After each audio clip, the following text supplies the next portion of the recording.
আলহামদুলিল্লাহ, আমার খামারের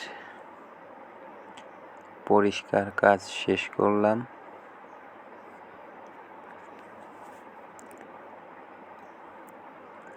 ওদের ঘাস দিয়েছি, গোসল করার শেষ।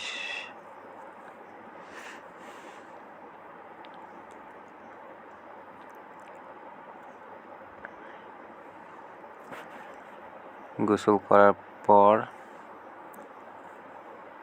চারিতে সাদা পানি দিয়েছি আর ঘাস দিয়েছি। সাদা পানি থাকবে, মন চাবে যখন পানি খাবে, ঘাস খেয়ে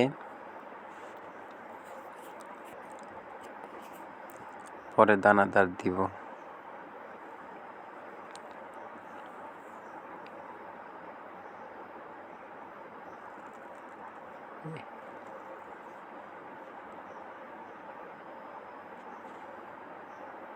এটা আমার খামারের বাচ্চা। ও দেশাল ক্রসের মধ্যে ওর মা ছিল। 100% বীজ দিয়েছিলাম।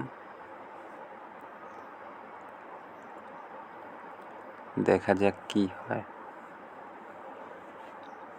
এর থেকে জাত উন্নয়ন করা হবে। আর এই গাভীটা, বড় গাভীটা আমি কিনেছি